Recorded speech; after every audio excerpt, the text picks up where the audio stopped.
with our host Kermit the Frog. Hi, I am Patrick, and movies are fun to talk about. Yes, especially Muppets movies, which we aren't doing, so I don't know why I keep bringing them up. Hi, I'm Lugia, and I've only seen one Muppets movie in my entire life. And Damn, that all would right. be I am going to add that to my recommendations list then. Lugia. Which Muppet movie? I think I the already have it. first one. Was it the 2011 one? I think it was the 2011 one. All right, that's the reboot, I guess, sort of. Simply called The Muppets. Yeah, you guys need to see the original. That's really good.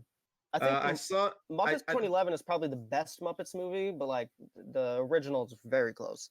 I think the only classic Muppet movie I've seen is Great Muppet Caper, which I remember liking. Oh, But it's been years. my argument is that it's not the best, but it's the funniest. I think a lot of the other Muppets movies have like a real good heart to it, but I think the Caper is like the funniest. Yeah, like just the opening gag is like so funny with like Hot air balloon. yeah, but I was thinking like the gag where like they reveal that Kermit and Fozzie are brothers, and then they show a picture of their dad, and it's Fozzie, but he's green and has Kermit's eyes, and it was it's amazing. All right, now let's talk about the news. In entertainment news, the trailer for Ghostbusters 3 Afterlife came out. What are your thoughts, Patrick? Actually, I didn't see the trailer. I heard it came out, and that apparently it features little mini Stay Puft Marshmallow men, but Yeah, didn't check it out. I am not a fan of the original Ghostbusters. That's why I don't know what to say. So, I don't know. Have you guys a fan of the original Ghostbusters? I like the original one. Everything else sucks. Yeah, I don't know. I heard the video game was good. I might check that out. Not the NES one, the Xbox one. It has been years since I've seen Ghostbusters, so I can't say anything. Yeah, I don't know. I just saw it. I was like, it's all right, but it's not that funny. Ghostbusters 2 and the other movie that we should not talk about. Yeah, those are bad. Weird, because all the people involved in the reboot are talented. The director, he made Freaks and Geeks, which is a great show, and all the actors I like. Also, the reboot is fine. Like Yeah, it's like I don't think more it's terrible. mediocre. I don't think it's really worth all the anger. It's fine. It's not worth the anger, but it's also not worth being made. Yeah. It's just kind of forgettable. It's whatever. I know some people exists in like a it, and void. that's some Yeah. people like it. That's fine. Some people don't. That's fine. I don't particularly care for it. Anyway, in news that we actually slightly care about, Blue Sky Studios have finally shut down its doors a few days ago after being announced a couple months back that Disney would be closing it. So, final day And for was a couple of days ago. and for those of you who do not know, Blue Sky Studios is the company that made the Ice Age movies. I think they also made Rio. Yeah, Yes, they made Ice Age, Rio. They made Robots. Horton Hears a Peanuts Who. movie. The Peanuts movie is probably the best one. After the original Ice Age. But I yeah, don't know. Horton Hears a Who is pretty good. Oh, they had some ups and yeah, a lot of downs. yeah. I wouldn't say they had a lot of downs, more just like mediocre. Because even the bad Ice Age movies still had Scrat, and like, who doesn't like Scrat? Scrat's hilarious. I think their strength actually came from like their adaptations. Like I think the Peanuts movie and Horton Hears a Who are their best films, Yeah, and they're both adaptations. I did like Robots just because of nostalgia. I rented that so much Yeah, in the library as a robots. kid. Robots. I watched a lot as a kid. Same here. I don't even remember much about the movie except there's this fat robot that surfs on dominoes. The way they have babies is like they literally assemble it like Legos and put it in the microwave. And there's this one robot with a giant dump truck of an ass. Not the same one as the fat one. I mean, you're not wrong. You're not wrong about any of that, but Now, in more tragic news, a lot of people died this week. Good lord. two people. Well, two people that the news has. Yeah. Okay, so they actually passed away on the same day. The people at Prince Philip, who he is I guess essentially the king of England because he's married to the queen. I guess the way the laws work is that like even though he's married to the queen, He was 99 years old, 2 months away from 100. yeah, and That is very, very impressive. he actually passed away on the death anniversary of Margaret Thatcher the day after. So a lot of people are like, "Huh, what a weird coincidence." Hmm. Because Margaret Thatcher was she was a prime minister, an incredibly infamous prime minister that many people hated. But a more, I guess, more positive.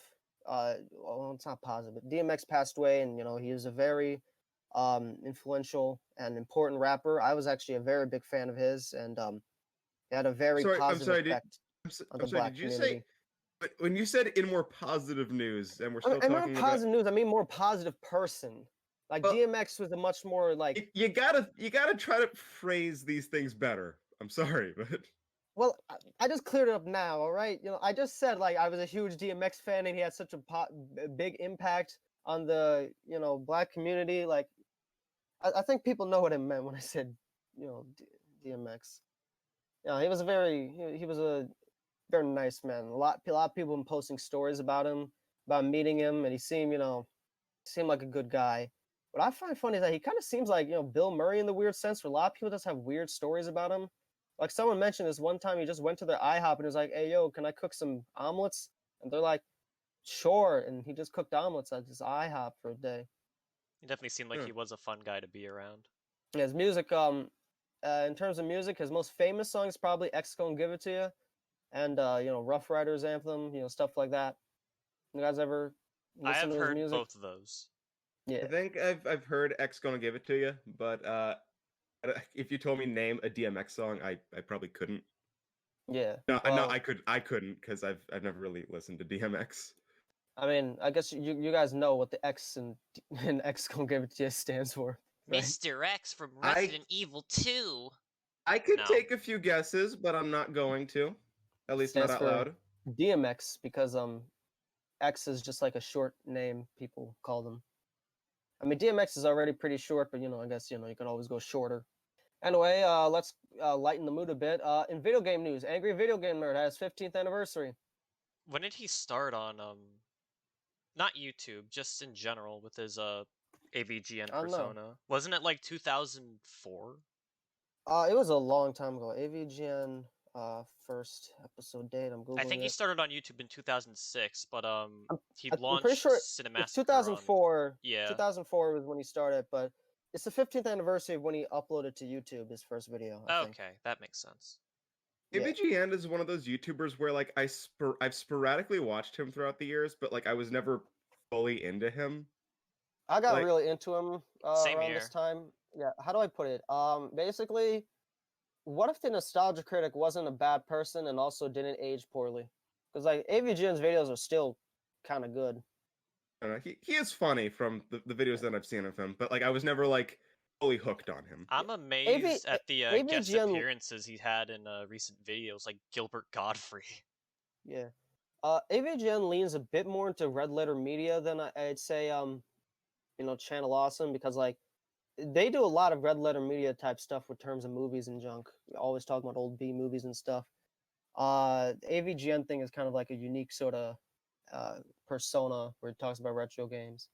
And more video game news. Apparently Sonic Colors is getting remastered. I've Really? heard that. Yeah. Huh. I haven't not actually played the Wii version of Sonic Colors, so I'm looking forward to it. I've only played the DS. Sonic Colors in general is just a very solid game. It's not my favorite 3D Sonic game, because that probably goes to Generations, but Colors is Yeah. still very solid and worth your time. Yeah. Mm-hmm. Yeah, and like out of the Boost trilogy, it's probably like my least favorite. It's Like Unleashed It's is a more flawed, but quadrilogy now. Forces doesn't count. All right. Let's just say Forces you know isn't the Indiana that bad. Jones, the Indiana Jones trilogy. That's what I'm gonna. It's like that, okay? Like yeah, Forces there's is- 4 Indiana Jones movies, but Guys, no one cares Forces about isn't Forces. that bad. It's Yeah, not neither is Kingdom great. of the Crystal Skull. But do we need to acknowledge Kingdom of the Crystal Skull? We don't. Forces has its merits, but like overall, it could have been a lot better. Forces has a Sonic OC creator, so that's one of the best That's like ideas Sonic the Team's ever only had. standout thing Right. in that game. Am I the only one who's actually played Sonic Forces? I have played it, Among but then I Us? uninstalled it. I tried Because it out I for a didn't little like it. bit. Lots of people said like the old Boost games that we like were all like Boost to win and very straight lines. Forces was the first one where I actually felt like that criticism was You warranted. can't get away with that in Unleashed specifically. Unleashed is such a hard game. I don't know what people are talking about when they say that. Like Generations is easy, but like fun. Sonic Colors has got like I'd say in the middle. Unleashed is hard ass games at Speaking times. of remasters, when is Unleashed gonna get a remaster? Unleashed for actually has backwards compatibility, so like a lot of people who've been playing on the new Xbox, they're like, "Oh, it runs so good on the new Xbox." And the thing is, Unleashed still to this day looks really goddamn good. Well, actually, guys, I'm looking it up right now, and apparently the Colors remake is just a rumor at the moment. It's a rumor, but it's pretty substantiated compared to most rumors. I wouldn't Well, doubt that the game is gonna get a remaster anyway. Yeah. I wouldn't either, That but doesn't, speaking of remaster, apparently like a couple Sonic Team emails from back in 2015 got released, and apparently back in 2015 they were actually planning on making Sonic Adventure remakes, but the failure of Sonic Boom led to them completely reorganizing their plans, which is a shame. I think the adventure games could use a remake, you know? Specifically the first one. I love both Sonic Adventure games, but God, they have some very awkward design quirks. I think Adventure 2 holds up a lot more than Adventure 1. Yeah. Lots of people are like, oh, in Adventure 1 you can just play the parts you like, but I'm like, yeah, but at least Adventure 2, like, all the parts are kind of good. I don't mind the treasure hunting in Adventure 2 that much. Aside from Yeah. a few stages, like fucking Mad Space and Aquatic Mine. Endgame got kind of a bit weird, but Yeah. for the most part, it's pretty good. Right, so we're talking about a movie, right? oh Yes. yeah, right. All right. This is a movie podcast. Oh, jeez, I forgot. We could I do don't a know, we video have a game lot of podcast time. if we wanted. We'll do that some other day. I got some indie games you guys want to check out, but like things with a video game podcast is like it takes a long time to play a video game unless it's a retro game. Especially since like I mostly just play RPGs nowadays and indie games. I've always been Anyway. I've always been a platformer racing type of guy and puzzle. Yeah. Well, most of the indie games I play are expanded love my me- horizons. I love me a lot. good round of Tetris. Only exception is I really love top-down Zelda type stuff, man. Top-down Zelda is like that's like cream of the crop to me. I love that shit. Movie. Yeah, anyway, today we are going to be talking about Burn After Reading, which is directed by the Coen brothers. It was released in what year was it released? It was released in 2008. It stars actually a lot of big name actors. It stars John Malkovich, Tilda Swinton, George Clooney, Frances McDormand, Brad Pitt, J.K. Simmons, and Richard Jenkins. So yeah, a little background on the movie. Well, Coen brothers, they're personally my favorite directors, and they are one of the most acclaimed American directors of all time. They have won multiple Oscars. They won the Palme d'Or, and they're known for their very unique scripts. I guess a little background on them is that they got their start editing on Evil Dead. That's actually their. So yeah, This is a real good way to connection to start. Sam Raimi. Yeah, and Sam Raimi is like one of my favorite directors too. I love Sam Raimi. Sam Raimi is like the kind of director I want to be because he made like a simple plan, which is like really arts, which is kind of like a Coen brother movie, but he also made Evil Dead, which is like the best horror movie, and Spider-Man, which is like the best superhero movie. Anyway, I guess a bit more background knowledge. Joel Coen is actually married to Frances McDormand, and they've been married for a long, long time. That's cool. Yeah, I'm happy for them. Yeah. This movie is actually part of a 4-year stretch for the Coen brothers where they released one movie a year. This was their follow-up to No Country for Old Men, which is arguably their most acclaimed work. Also, this is their first original screenplay since 2001's The Man Who Wasn't There. For a while, they just did a bunch of adaptations. In interviews, they mentioned that this was their attempt to make an Jason Bourne type spy movie without explosions, but once the final product was done, they're like, yeah, this isn't really much of a spy thriller, is it? Mostly just about the characters. We'll get to that later. Yeah. What's funny is that they actually wrote all the characters with the actors in mind. It's just like the Coens are so high profile that when they cast someone, no one says no. So they got everyone they wanted. This is the first Coen movie with John Malkovich. And I guess the last bit of trivia is that they had a different cinematographer than usual. All their early stuff was Barry Sonnenfeld, and then they had Roger Deakins for the longest time. This movie had the same cinematographer as the one for Children of Men, which is a great movie. I don't know if you guys seen it, but he also did Gravity, Birdman, The Revenant. So a real real top tier cinematographer. I've seen none of them. I've seen I have Gravity. seen, out of the 4 movies I mentioned, I saw 3 of them. I have not seen The Revenant. I said this before at the end of the last podcast, but I'll just say it again. I've aside from this movie, the only other Coen Brothers movies I've seen are Oh Brother Where Art Thou, which I remember I liked a lot, and Yep. Hail Caesar, which I didn't quite like as much. Yeah. It's funny that you mentioned, I actually think that, Oh Brother Where Art Thou, that was 2002, right? So that was right after they stopped doing original screenplays, because Oh Brother Where Art Thou is an adaptation of the Odyssey, Homer's Odyssey. I think Oh Brother Where Art Thou was 2000. Oh, what? Well, it's still an I think adaptation so. of the Odyssey. So let me just double check. Oh yeah, it is 2000. How about that? But Anyway, it's been years since I've seen those movies, so I'm not going to be drawing any comparisons so to anyway, this.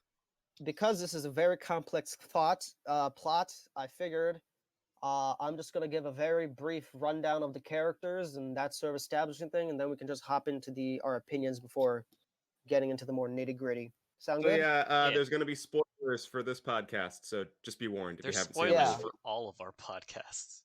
Yeah, so So let's Watch just the go through the movie, characters. dumbass. watch it, or Yep. maybe don't, We all depending on we what all movie. recommend the movie, right? Just a quick rundown. We all Yeah. think it's good. Okay, Yeah. we all think it's good. Recommend the movie, so check it out. Anyway, let's go through the characters. So the 3, 2, 1. first person we meet is a CIA analyst named Osborne Cox, who's played by John Malkovich. He basically quits his job and decides to write a memoir. Then he has a wife, Katie, played by Tilda Swinton, who is a very harsh woman and is currently cheating on him with Harry Ferrer, played by George Clooney, who is a U.S. Marshal.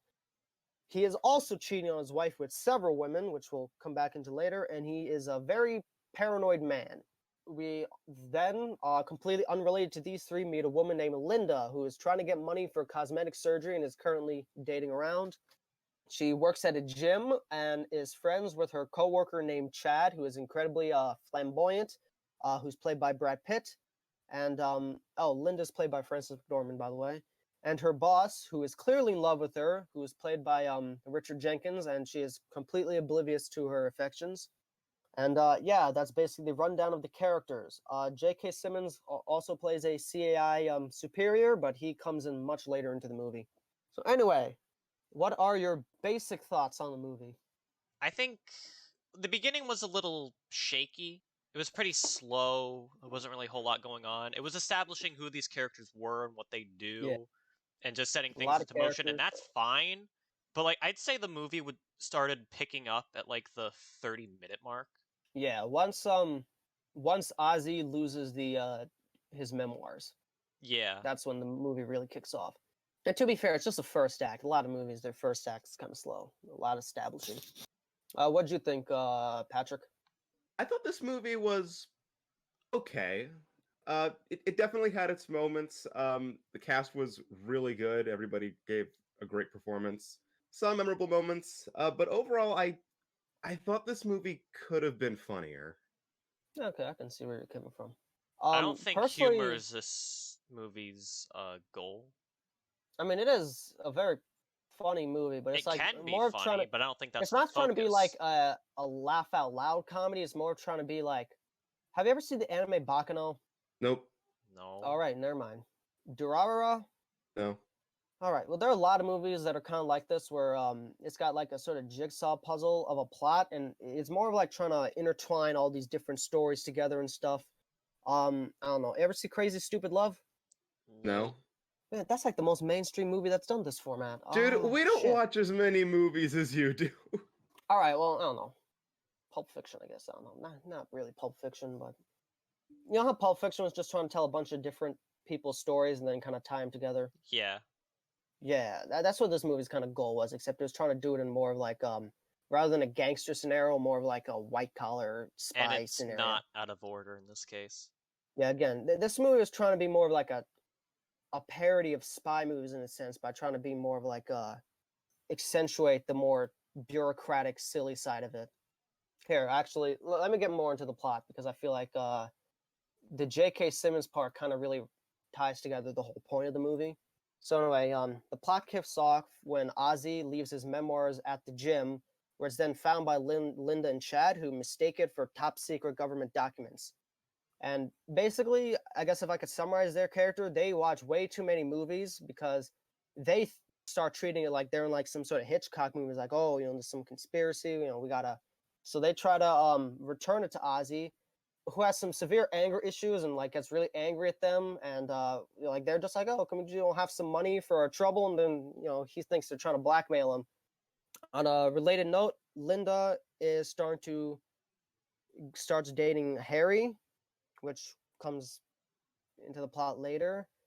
So anyway, Chad meets up with Ozzy, and they don't get the money. So Linda decides to go to the Russian embassy and tries to sell the disc, and the Russians are very confused because, again, they've seen way too many movies, these people, and they don't really know how foreign relations work. So they're just like, but Russian embassy is like, sure, They promised the Russians more files, so Chad decides to go to Ozzy's house to steal files. However, at that point, Ozzy has moved out. Anyway, once Harry enters the house, Ozzy hides in the closet and ends up scaring the shit out of him, and Harry shoots him in the head. Brief aside. So you know how last week I mentioned to you guys that there's one scene that made me laugh audibly, that like a bunch of people started staring at me because I watched in public? Was it that scene? Yeah, it was that scene. Oh, it was so unexpected that I cracked the hell up. Chad has a shit-eating grin on him right before he gets shot. What was that? Like, it was the face, too. Like, it wasn't just they got shot. It's just the way Chad looked right when he got shot. Actually, guys, while we're talking about that scene, okay, you guys used to watch Smosh, right? Yeah. Used to. Okay, yeah. Well, you remember the If Movies Were Real series of videos?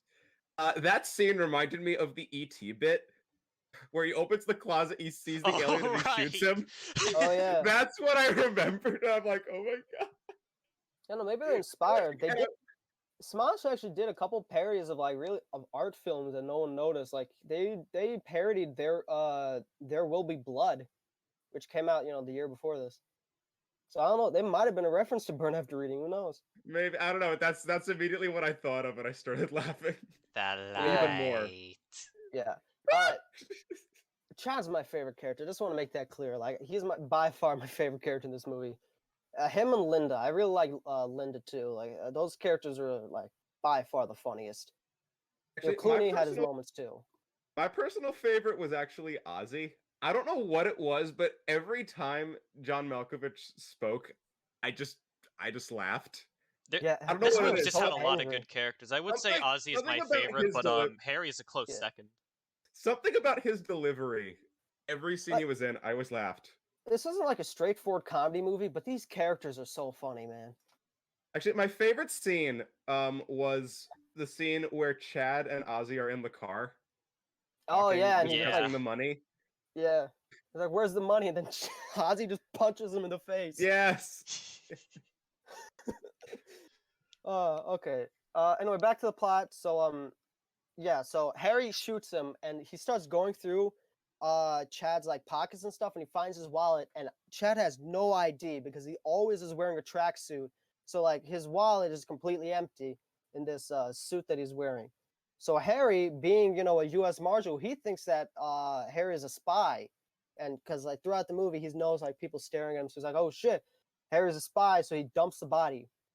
Anyway, now here's where the important part comes in. The government now gets involved. So Ozzy's superior basically informs the CIA director, or whatever, of the events that are happening, and they basically start monitoring the events, and they cover up Chad's death.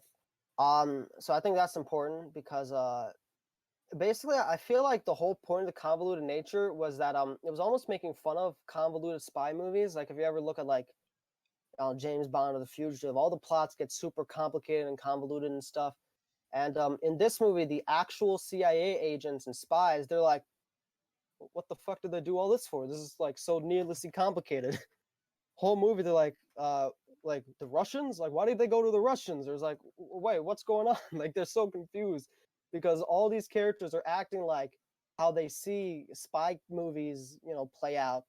But in the real world, that's not how things play out at all. So everyone's just confused. All the actual spies are confused. Like, I thought that was pretty funny. I don't know. I guess what'd you think of J.K. Simmons overall? Well, I mean, J.K. Simmons is great in anything he's in. J.K. Simmons is like one of my favorite actors, honestly. Mm-hmm. Yeah, like I found his role in this movie very interesting because he's completely like disconnected from the plot. He's basically someone that's He's in like trying to 2 figure out the scenes. plot.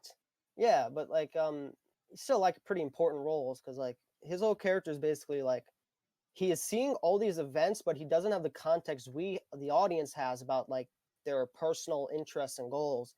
So they're just wondering like what the hell's going on. So like they're just like, oh, some lady went to the Russian embassy and gave him files from a CIA guy, and they're like, well, what are the files? They're a memoir. And it's like, why'd she give them to the Russians then?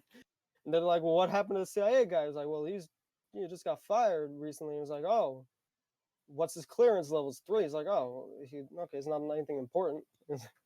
Actually, I do have 2 questions about the plot that details that you didn't mention. So they're kind of spoilers, but not really, since they're not really that important. Okay. One, what was the significance of Ozzy's dad in the beginning? What do you mean? He's on the boat talking to his dad about how he's going to write a memoir, and his dad's in a wheelchair. That never comes up. Like his dad never comes up again in anything. I don't know, I think that was just more to, I guess, signify that he not only has like pressure from his wife constantly, but like he doesn't even have a support system because his dad is like, I guess just trying to show like why Ozzy is so wound up tight maybe, and why he decides to do the memoir. That makes sense. I took All it right, as him and being my like alone Yeah, because his father just ignored him. I don't know. I guess it's to show that like, he doesn't have a good relationship with his wife, and he does have a good relationship with his parents, so he really has nothing. I took it as his dad had like a medical condition, so he couldn't really talk to him. That's Yeah, kind of why he was in so the wheelchair. yeah, because he clearly can't talk to his wife because his wife just does not like him. All right. Well, Yeah, like he my tries to talk to his wife several times, and his wife is just constantly like, "Shut up, we got a party or whatever to deal with." where's the cheese? Uh, Well, anyway, there's that. My second question is, what was the significance of the dildo machine? the dildo machine? I don't remember The that. thing George Clooney made for his wife. The seat that has the dildo pop Yes, up and down. yes, that thing. Oh What yeah, was He the hid that in like significance of that? someone's garage. His garage.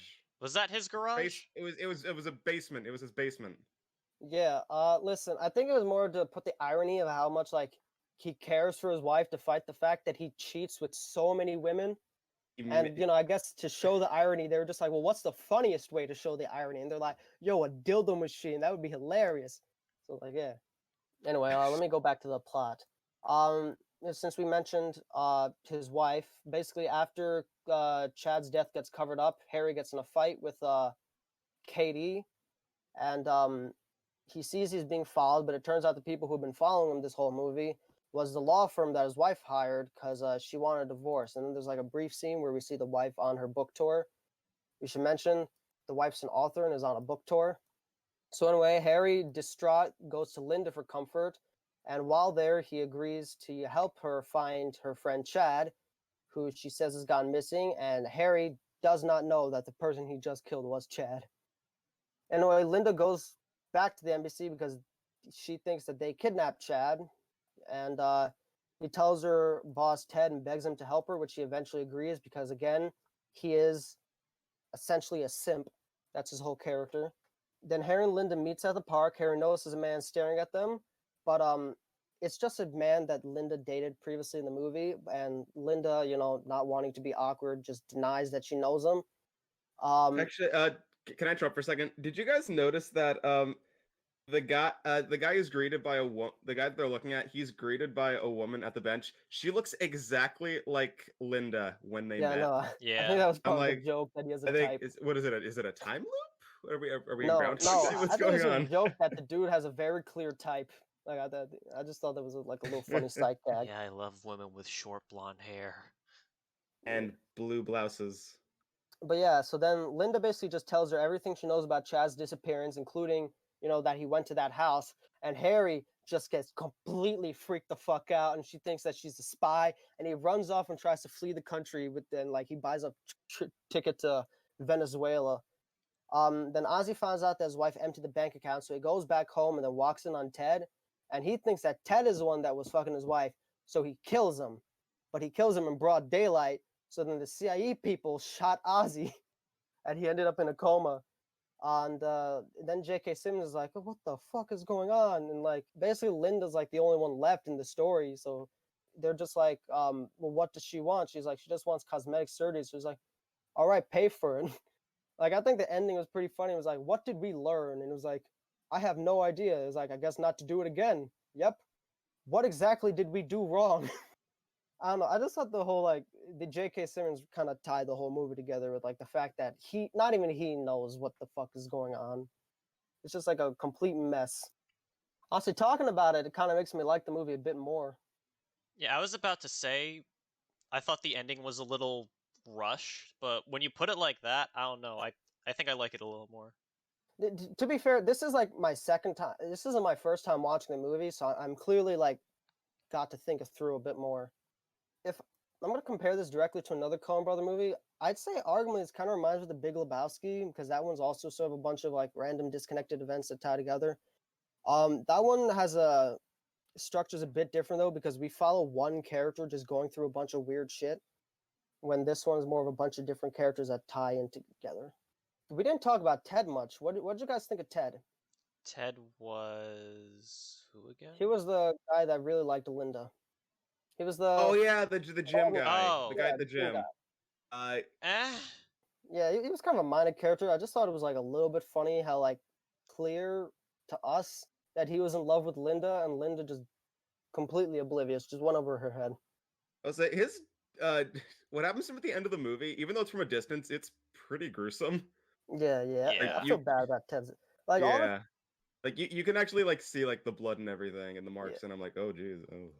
it's sad that like the one character that I kind of did want to die Didn't. ends up perfectly fine. Yeah, Tilda Harry. Swinton. No, Tilda. Oh.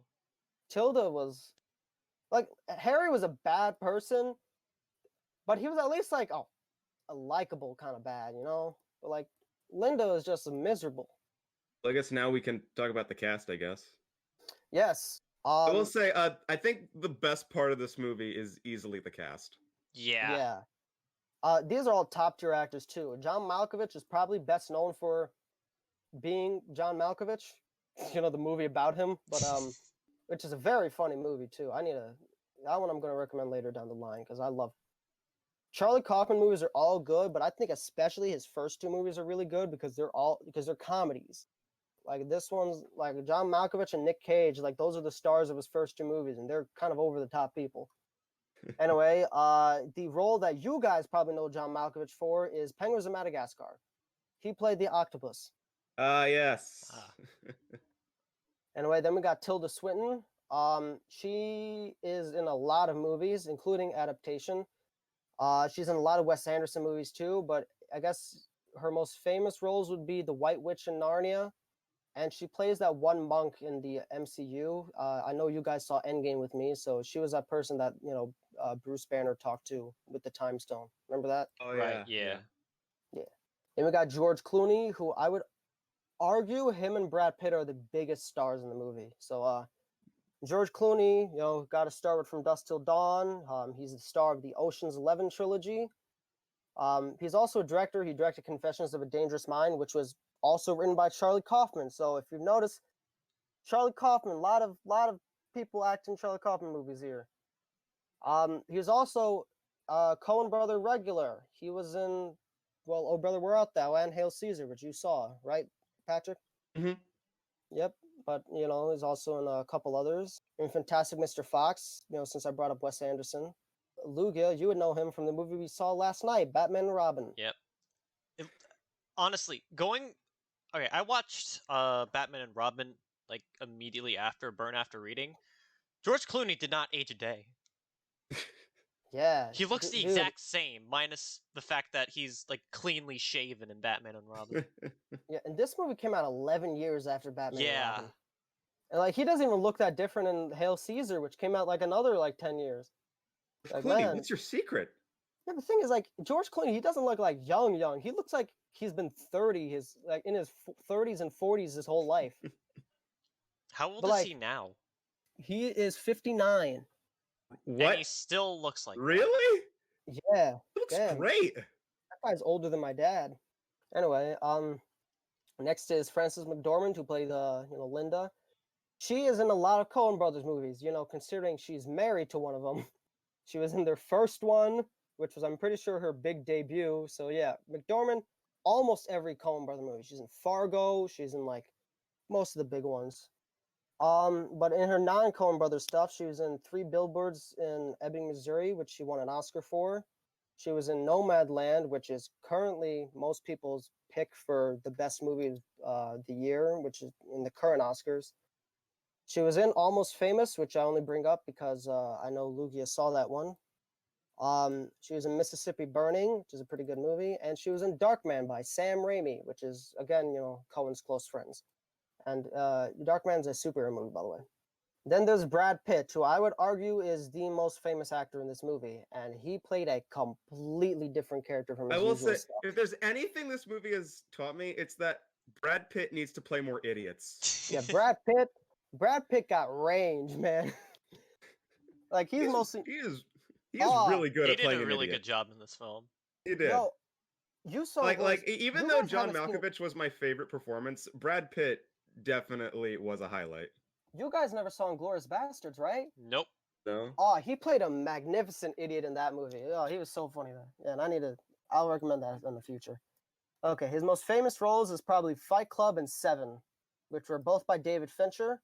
He was also in Inglourious Bastards and Once Upon a Time in Hollywood by Tarantino. And coincidentally, he's basically the second protagonist in the Ocean's trilogy. He's the second most important character. So him and Clooney, they work together a lot. Also in Benjamin Button, which is also by George Clooney. He also played a magnificent idiot in Snatch, where he played some Irish dude, which is barely doesn't even sound like English. Snatch is a Guy Ritchie movie. It's kind of like Pulp Fiction. It's kind of like this movie, actually. It's kind of like the in between of this movie and Pulp Fiction. One thing I want to say is, when I started watching this movie, I was a bit confused because, based on the trailer, I thought Brad Pitt would be the main character because the trailer is like all like the Brad Pitt stuff. Yeah, but when I you look figured at the they cast just for this movie, the first person that shows up is Brad Pitt. Yeah. I was think it's just like- because Brad Pitt got top billing and he's also the most famous. So the advertisers like, well, we gotta have the most famous actor. I see, it's bias. Yep. He was also in 12 Monkeys, where he played a psychiatric patient. Oh, in True Romance, he played this dude he just plays a junkie, and it's so funny because he literally just like goes up to Tony Soprano's like, "Hey man, you want to take a fat rip off my bong?" Brad Pitt plays a lot of idiots now that I think about it. And he's also in Tree of Life by Terrence Malick, which I haven't seen, but it's apparently super good. All right, then there's Richard Jenkins, who is arguably the least famous actor in this movie. He was in Cabin in the Woods, Spotlight, and a couple other Coen Brother movies. And then we got J.K. Simmons, who is J.K. Simmons needs no introduction. Yeah. everyone knows J.K. Simmons. What I find interesting is he has a lot of random bit roles. Like in terms of like mainstream success, he's probably best known for Whiplash and Spider-Man. But he's played so many animated characters. Like he was in Gravity Falls. He's the yellow M&M. Yeah, he's the yellow. I see you M&M. put down Portal 2. Was he Cave Johnson? Yes. Yes! Oh my god, I love that man. And I know you guys haven't seen Invincible, but currently he's in the TV show Invincible. He plays basically Superman. He plays Tenzin in Legend of Korra. If you guys ever seen that show. Not. Nope. And he plays Santa Claus in Klaus. Ah, yes, Santa Claus. Yep. So anyway, Yeah, J.K. Simmons never disappoints. Yeah. Watch out, he'll Yeah. make combustible lemons to burn your house down. Yeah. Again, he was only in He was only in 2 scenes in this movie, but he left like a pretty big impression in those 2 scenes. Don't know what surprised me. This movie made $168 million. Like, god damn. This is a successful movie. What was its budget? Only 37 million. Pretty low budget. But I guess at this point, this was hot off the Coen Brothers' biggest movie, and the Coen Brothers are pretty iconic directors at this point. Like, I don't think you guys remember this, but No Country for Old Men wasn't just a movie that won Best Picture, but it was like a mainstream action movie. Like like it actually made money, kind of like like Django Unchained. Like that's like an art movie, but it's also like people actually like normal people watched it too, When not did just film nerds. No Country for Old Men come out? The year before this. 2007. Yep. You think I was focusing on a Coen Brothers movie when I was 7 years old? I'm not talking about you guys. I'm just saying like that's probably explains why this movie made so much money because it was hot off the success of that. Yeah. I guess if we're gonna go to movies similar to Burn After Reading, I would say the Coen Brother movie most close to this is The Big Lebowski, at least in just the way a bunch of random storylines kind of intertwine together. I will say though, The Big Lebowski is a lot of people like it more than this movie, mostly because Jeff Bridges, the dude, is just such an iconic character, and it's also a bit more focused just with the fact that we follow this one dude. It's basically like a Kevin Smith movie, honestly, almost. I would also say the movie next closest to this is Snatch and Lock, Stock, and Two Smoking Barrels because it follows a bunch of different characters and the stories intertwine. However, that movie follows a bunch of criminals and gangsters, which is why I say it's also kind of like Pulp Fiction. So yeah, Snatch is kind of like this movie mixed with Pulp Fiction. I say that's high praise. Then there's Pulp Fiction. I felt Hail Caesar is pretty similar to this, Patrick, because it follows a bunch of different characters and kind of intertwines and stuff. I think this movie is better than Hail Caesar by a long shot, but I haven't seen Hail Caesar since I initially saw it in theaters. I wasn't crazy about Hail Caesar. But yeah, it was a lot of individual disconnected plots. Hail Caesar to me, there were two really good scenes. There was the tap dance number and the scene with the tutoir so simple. You know the one if you've seen it. the Clooney scene. Was that George Oh no Clooney? no no no no no. The scene George where the guy Clooney was the one cannot that was. Yeah, I know what the you're talking scene about. where Yeah, the I guy remember that one. cannot say the sentence. Yeah, Those yeah. were my two favorite scenes. Everything else about the movie I was kind of okay.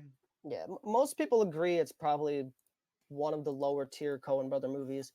I don't think it's that bad. I still think it. Okay, it is my least favorite Coen Brother movies of the one I've seen, but I don't. It's still good, just not that good.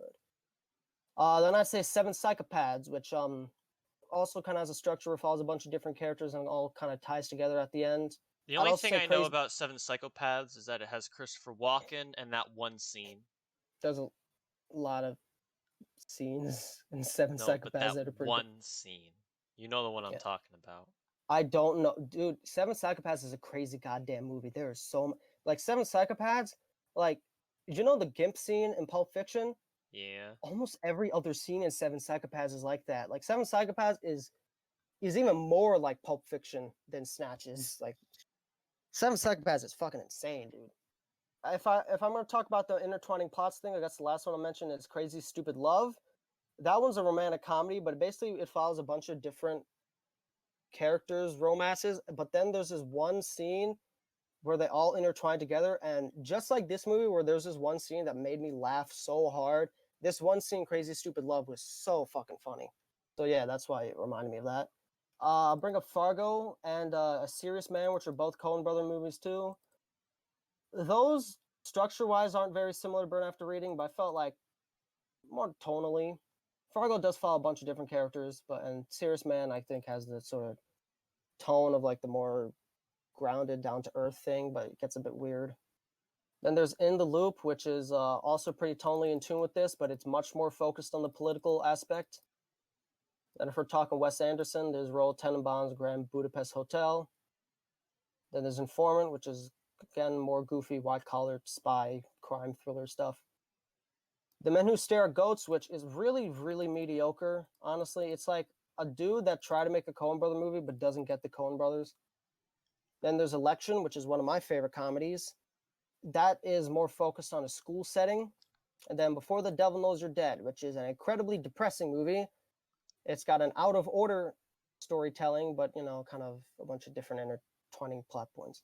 I mentioned this earlier, but the anime Baccano and Durarara, I also feel is similar. I would recommend Baccano, not Durarara. I think Durarara is kind of mediocre, but Baccano is really good. One of my favorites. Any movies that it reminded you guys of? The Departed, if I had to compare it to anything. Or what about you, Patrick? I don't know. You usually do the recommendations, so Yeah, okay, fair. Nothing immediately Oh, we sprang to my didn't give mind. this movie a rating yet. I gave it a 9 out of 10. I'd give it an But 8 again, out I of 10. like it a little bit more than most. Again, me loving this movie so much, it's kind of an unpopular opinion. Most people put in like the bottom half of the Coen brothers stuff. Like I said, I thought this movie was okay. I really liked the cast. There were some memorable moments, but overall, I don't really see myself watching this movie again soon. Yep. I probably would watch it again. If anything, Yeah. I enjoyed it slightly more than The Departed, so Yeah. I guess that says something.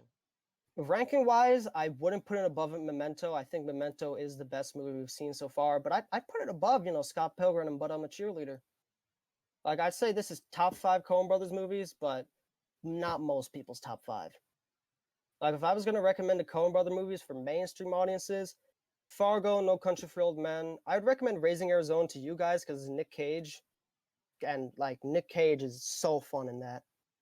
Maybe Barton Fink. Nah, I don't think you guys would like Barton Fink. Oh, and The Big Lebowski. That's a good one for you guys. I feel like the Coen brothers is going to be like Edgar Wright, where we eventually get through all of their movies just because I love them so much. Eventually. Or Tarantino, because I feel like I'm gonna have to recommend a Tarantino movie at some point. Only other thing I want to add is that going back to the scene where Chad gets shot, I want a 10-hour loop of George Clooney falling down the stairs. Yeah. That was funny. So anyway, I decided to add a Q&A section to this episode, and I decided to theme all the questions loosely theme it around this. That way, at least makes sense. But since the Coen brother movies are arguably my favorite directors, what are your guys' favorite directors? That is honestly hard to think about. I guess I off the I top don't of know. my head, probably Spielberg. But I'm gonna have to seriously think about that. Yeah, I don't know. I don't know. It's just any director that you like made at least a solid amount of movies that you really like from. You know who's a director that I think is really underrated? Rob Reiner. Like, he's a director that's made so many classics, but no one ever seems to like give him any attention. You have any examples? Yeah, let me pull up his filmography. Rob Reiner. Didn't he direct Princess Bride, or is that Yep. somebody else? Yep. Ah, I was right. He directed Princess Bride, Stand By Me, Spinal Tap, When Harry Met Sally, and Misery, and also A Few Good Men. Like, this man is a legend, in my opinion. Damn. Yeah, like, everyone's seen those movies, right? I've seen A Few Good Men in Princess Bride. He's directed a couple other movies, but they're not, as significant as those 6. But yeah, When Harry Met Sally is arguably my favorite romantic comedy. Like, the only one I would argue is better is maybe Punch Drunk Love, and Misery, and Spinal Tap. Like, I love all these movies.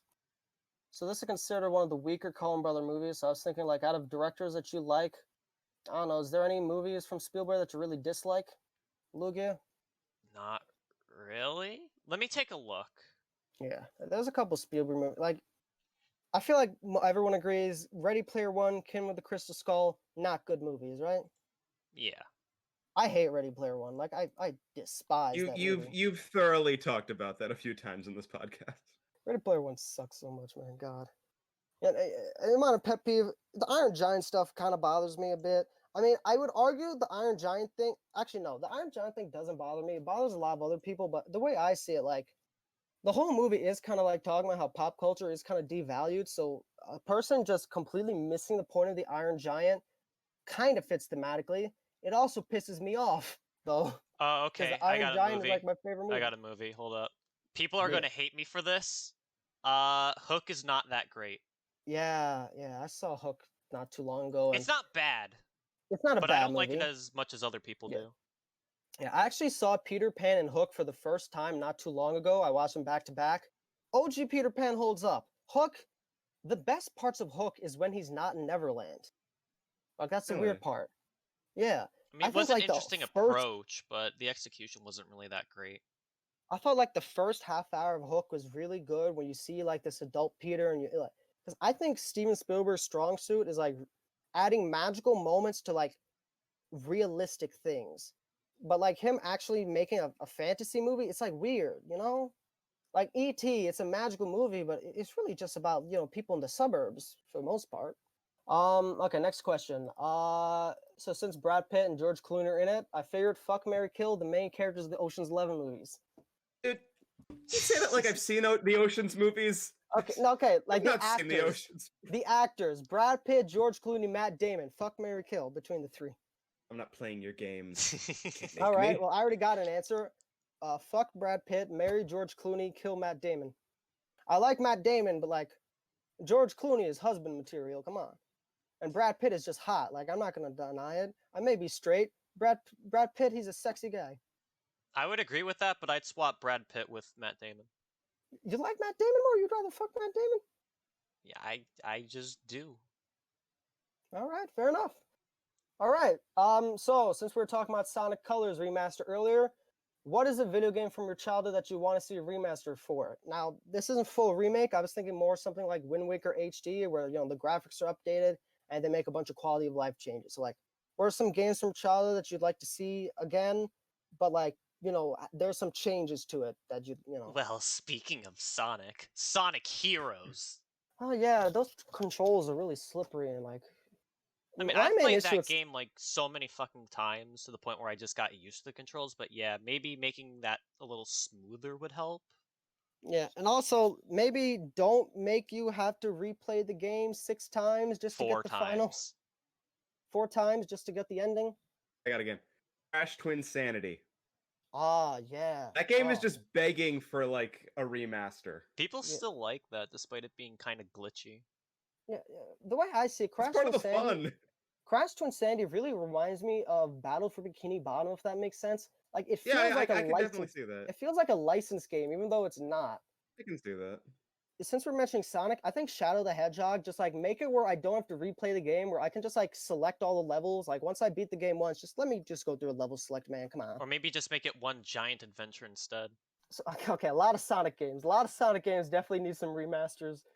Outside of Sonic, I don't know. Mario Sunshine probably. Mario Sunshine already has a remaster. No, that's a port. Ours That doesn't doesn't count. count. No, because I want the change to be.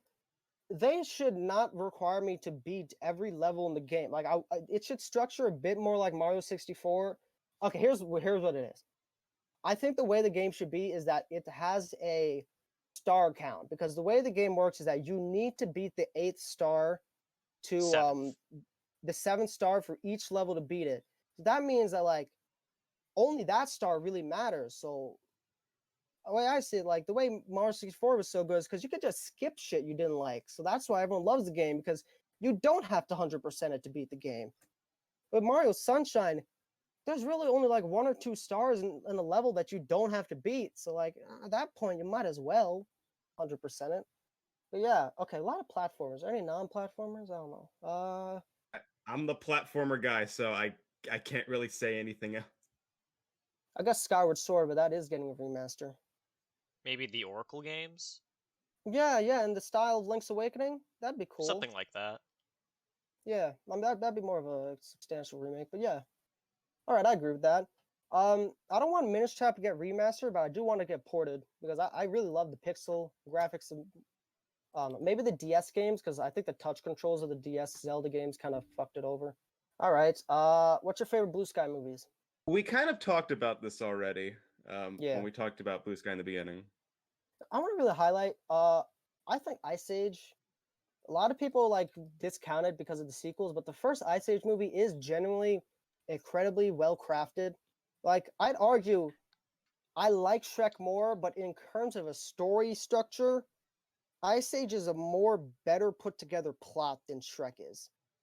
Shrek, however, is a lot funnier. So I like Shrek more, and I like the characters of Shrek more. But Ice Age has a very good plot. And also, Shrek also has one of the greatest sequels of all time, when Ice Age doesn't have good sequels. I guess if I had to pick my favorite Blue Skies movie, it would either be the Peanuts movie or Robots. Yeah. Both of which I have not seen in a while. I would say Yeah. either Peanuts movie or Horton Hears a Who. Yeah, mine is Peanuts or Ice Age. I don't know. I fuck with Ice Age one. All right, so basically we're all in agreement that Peanuts is like top tier Blue Sky. Yeah, but it's Charlie Yeah. Brown. I mean, come on. Listen, like, I'm a giant Calvin and Hobbes shill. That's like my favorite work of fiction ever.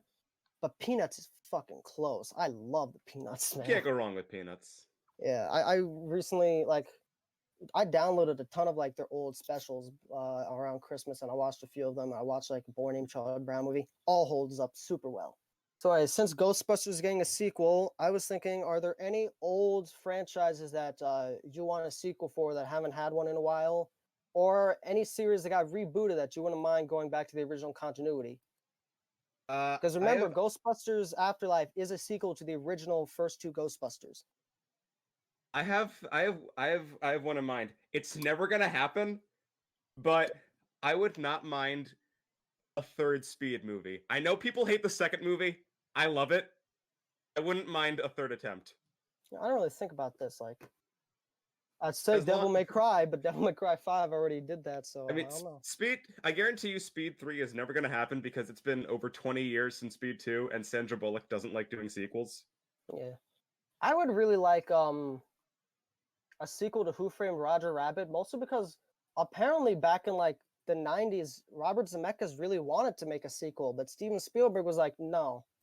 And apparently like Spielberg owned the rights.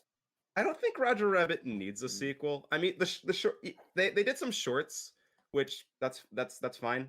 But I don't think you need to make a sequel to Roger Rabbit. It doesn't need a sequel, but just because like I know the director of the original wanted to make a sequel, I'm like, it probably was a good script. Like that's what I'm thinking. I don't know. I'd like a sequel to Dredd, to Judge Dredd, because that was a really good movie, but like it never got a sequel. I can't think of any. I don't know. What are some older movie franchises? There are a lot of franchises that I wish would die already. Like, who wants another Terminator movie? Please, just let the Terminator series die. No one wants that. Does anyone really love any of the Terminator movies past two? I've not seen any of the Terminator movies. I have not either. Including two. Damn, really? All right. Any movies that you think deserve a reboot? Not really. Yeah. At least nothing immediately comes to mind. I don't know, maybe Last Airbender, but honestly, not even Last Airbender. Maybe Pirates of the Caribbean, just because I really like pirate movies. You know, I miss pirate movies. When are we gonna get a new pirate movie? Not many old franchises that you really want a sequel to. Like I said, Speed 3 is the only thing that comes to mind. Yeah, I don't know. Maybe Lethal Weapon. I don't even like the original Lethal Weapon that much. Unpopular opinion, I know, but I don't know. I want a sequel to The Nice Guys, which is from the same guy who wrote Lethal Weapon. I want to see a sequel to that movie. That's great. Speaking of franchises, you know, James Bond, Daniel Craig's James Bond run is ending pretty soon, and I was thinking, because when I was thinking about all these old franchises, I was thinking there aren't that many charismatic action star actors anymore. Because like I think most actors today are good, but like, you know how like Harrison Ford or Sean Connery or Bruce Willis, those are like a once, you know, really special kind of like action movie star. Like they're really unique. Do you think there are any actors out there today that are like that? I'm pretty sure there are a few. I don't know. Who do you think could be the next James Bond or Indiana Jones? Like, I don't know. I don't know. I was thinking maybe Robert Pattinson, but he's playing Batman, so I don't know. They kind of lost that opportunity. I don't know. Food for thought. We can bring that up whenever the next James Bond movie comes out. All right. You guys ever watch any James Bond movies? No. I've seen the beginning of Skyfall, and I think Casino Royale. All right. One of these days I'll recommend Casino Royale. All right. Well. All right. That's all my questions. All right. Now I think we move on to Lugia. It's your turn to recommend the movie, and boy, is it? I am very excited about this. Oh, you right. are, aren't you? Yes, I am, because you said we're gonna hate you. Yep. You are gonna hate me. Because you already know what it is. Does it start with a T? Yes. Okay, great. The Room, wonderful. That's not how you spell Wiseau. Whatever. They can't see me typing. We've been ignoring it for long enough. All right. Should we make it a double feature with the Disaster Artist? I feel like we could. All right. Because the movies are pretty short. They're only like an hour and a half long, so yeah. All right, so The Room and Disaster Artist by Tommy Wiseau First and double feature. James Franco. This will be fun. All right. So next week, the Disaster Artist and The Room. A double feature, ladies and gentlemen. It's going to be a doozy. And we hope that you stick around for it. Yep. Okay. Haven't had a bad movie in a while. Last time we had a bad movie was Samurai Cop. March 7th. So about exactly a month, basically. Yeah, What that makes sense. perfect One timing. bad movie a month. Oh no, didn't Patrick say he was also going to Oh, yeah. suggest a bad movie? Oh, yeah, and Potentially. I'm potentially gonna recommend a terrible movie too. Yeah, let's just go down the spiral of shitty movies. Yeah, just a whole month of just garbage, whatever. Yeah. Oh boy. Well, Uh, this will be fun. I'm also playing a double feature for mine, good movie and bad movie. So So next week, the Disaster Artist. And See The you Room. See you then. then.